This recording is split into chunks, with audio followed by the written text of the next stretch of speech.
Assalamualaikum warahmatullahi wabarakatuh to my lecturer, Encik Ashamuddin, and other friend. We from group 4. First, I introduce me first because I start the presentation. Okay. My name is Simran Azim Ismail. My trace number is 01 Today, we can present about the problem case for code of ethics for auditors. Okay. Firstly, I want to introduce the members and our group for the group 4. First is Muhammad Afiq bin Nazaruddin, related number 018023F1077. And next, Muhammad Hafiz Anif bin Nur Azimi, 018023F1078. And this is me, Iman Azimi Ismail, 018023F1088. Hi, my name is Muhammad Fani bin Azimi. My matric number is 01D8023L1078. Now I will present about case D. Joe Stockley is a former partner in Best and Sim CPAs. Recently, he left the firm to become a chief operating officer of Lacy Food, which is an audit client of Best and Sim. In his new role, Stockley has no responsibilities for financial reporting. Best and Sim made significant changes to the audit plan for the upcoming audit. Answer case 1D.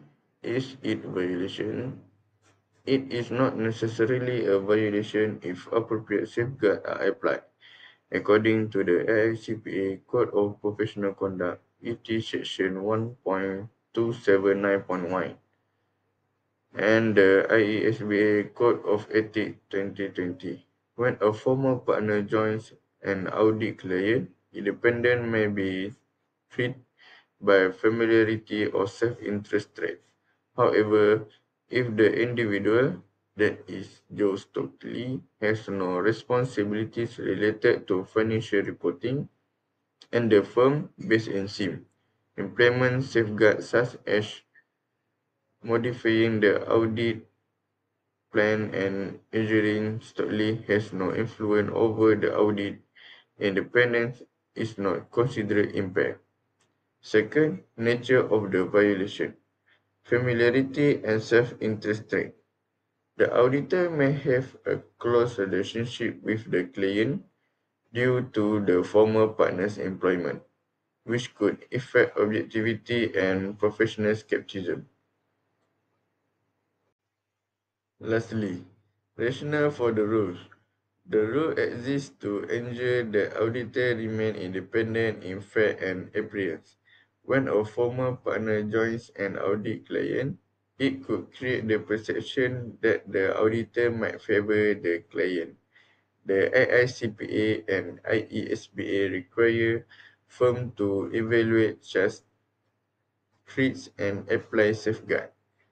For example, given is changing audit team members reviewed by another partner to maintain independence and public trust.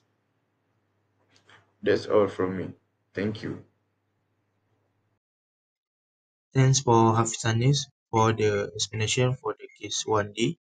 Okay, I want to continue the case 2. For the case 2, first is a litigation by the client, actual or threatened. Key ethical traits, intimidation trait, section 200.8.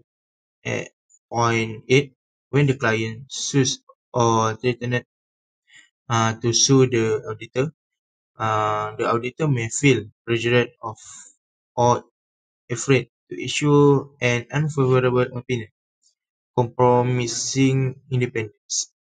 For, for the safeguard, remove the affected individuals from the engagement team and have an independent partner or external reviewer review the auditor works. Next is a gift or hospitality. Key ethical traits. Self-interest trait, section 200.4. The family trait Section 200.7, receiver give entertainment from a client can cause bias or create resonant that affect objectivity. For the safeguard, do not accept gift or hospitality unless the value is clearly insignificant and trivial. And next, firm policies prohibiting or limiting acceptance or gift or entertainment. That's all. Hi, my name is Muhammad Afiq bin Nazaruddin. My matric number is 01D8023F1077. Now I want to continue the third case. The third case is composition and evaluation. The key ethical traits is self-interest traits. If auditor composition depends on retaining or pleasing a client, judgment may be biased toward client interest. Safeguard for this case is structured composition policy based on overall firm performance, not individual client fees. Independent review of audit decision or report. The next case is overdue fees. The key ethical trait is self-interest traits. When a client owes prior fee, the auditor becomes a creditor and may be influenced to issue a favorable report to collect payment. The safeguard for this case is require payment of all overdue fees before starting new engagement work. Discuss and document the situation with those charged with governance.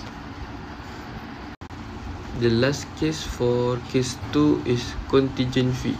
The key ethical traits for this case is self-interest traits. A contingent fee based on the outcome of the auditor or client performance directly link auditor rewards to the result, destroying independence. The safeguard for this case is do not accept engagement where fees are contingent on result. Prohibited for audit and assurance service.